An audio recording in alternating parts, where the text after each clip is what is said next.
is the Stuttgart Music School by Sir James Stirling and Michael Wolford and Parker.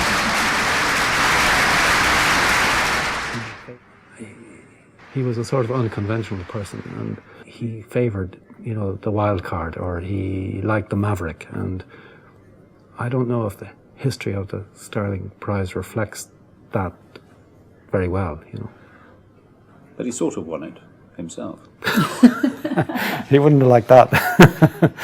No, I don't think so. No, he wouldn't have given it to himself, I don't think. I really have to say a few words. This is for Jim. I think he would be turning in his grave on certain decisions that would have been made in recent years. I think he would have agreed with others. So it's a mixed bag, really.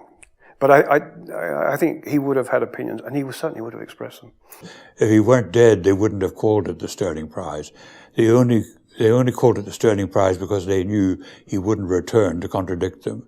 And so in that sense, I don't think he would have been particularly impressed by it. He probably didn't have a great time for journalists, maybe because of his career, and probably he would have been a bit curmudgeonly and grumpy about it, I'd say, and would have thought, had plenty to give out about it. But don't we all?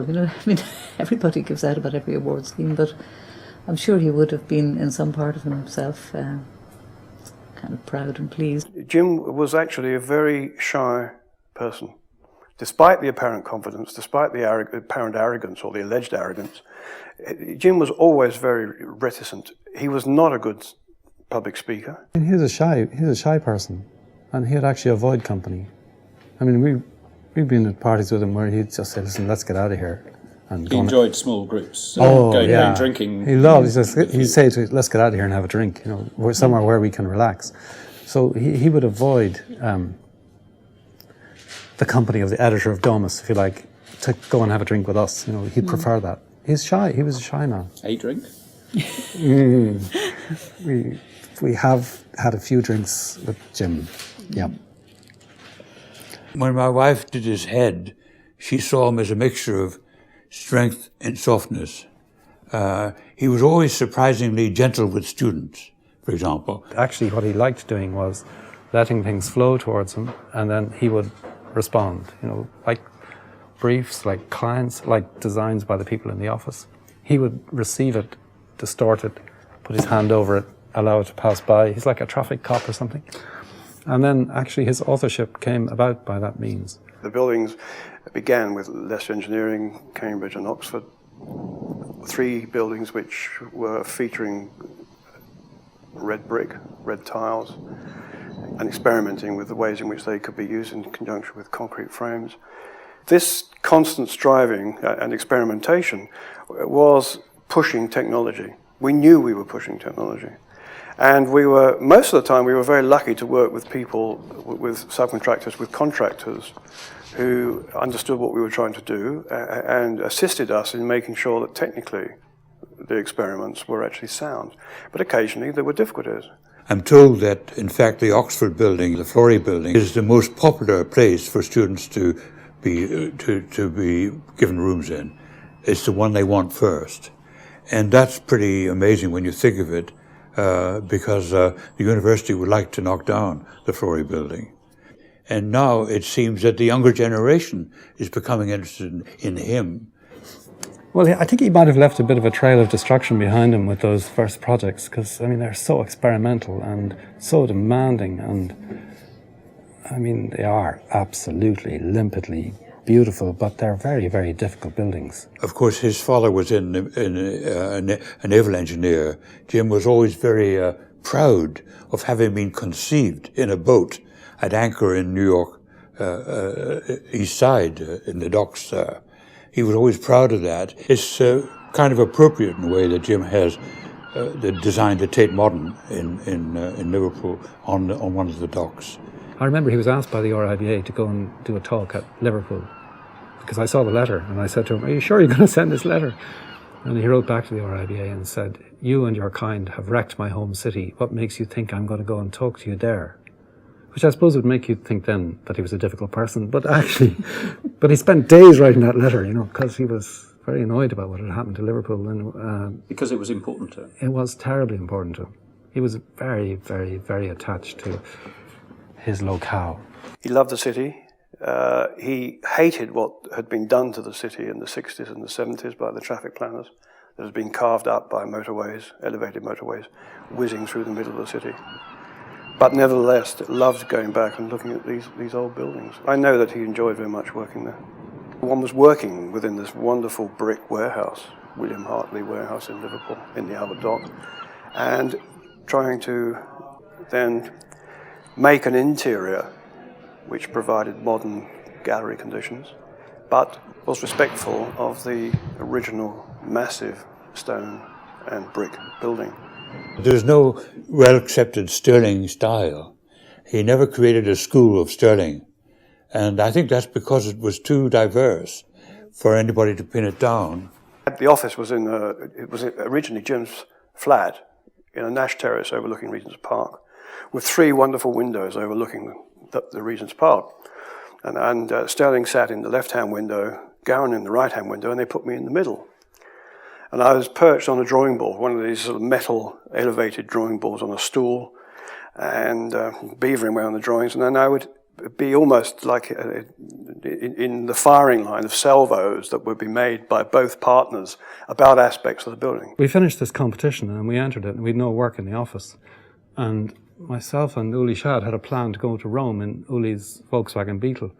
And Jim said that would be very useful because actually he was going to fire us anyway because he had no work.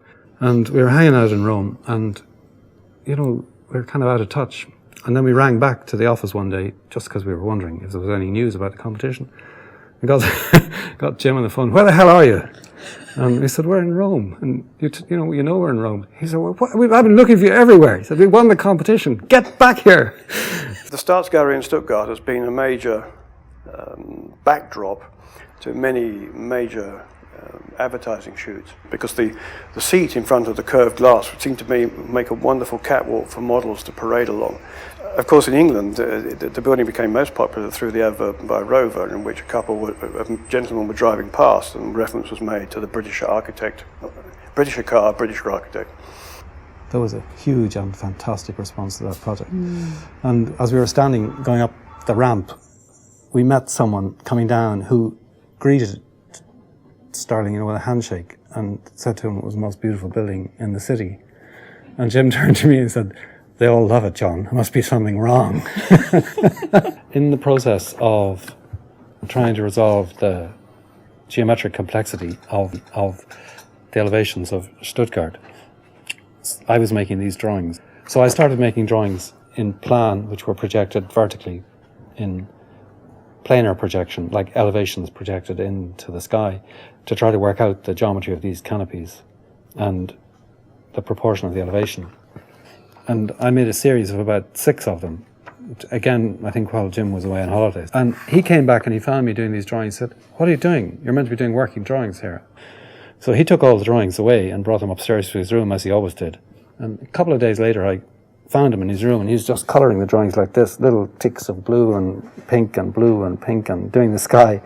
And then he came down and sat opposite me, and he said, can you do one more? Because I've got 5, we need 6.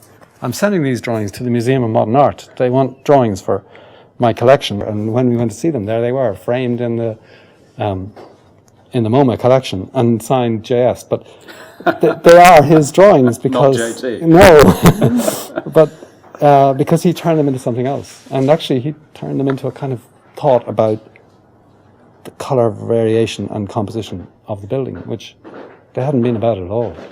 When I came in, I was working on the Clore Gallery. I probably quite enjoyed the opportunity to think about the facade as an extension, and to make it this idea that it was a garden building was to say that it was very low key, which it was for the first part, and then it suddenly turned the corner and got a little bit more high key, I'd say, a little bit more expressive. And I think a lot of people found that very problematic. But I think he enjoyed the idea that a building can be a narrative, that it actually is sort of, it's like a conversation, is telling a story as it moves along. That building has a very clear response in terms of its form, making a garden between the new wing and the original building, and also its materials, carrying forward the Portland stone, and some stucco. But as you move around that building, quite intriguingly, as the context, the immediate context changes, so the appearance of the building changes. So the building it's a bit like a chameleon, actually. It changes its spots, its character and its colour according to the immediate surroundings. He did lead the Pomo thing. People refer to number one poetry as just Pomo. But in fact, it's not just Pomo. It's got full of all kinds of contradictions in it. It's got a triangular space that runs right up to the atrium, and you can look down and see people taking a shortcut through that space to get to the tube station.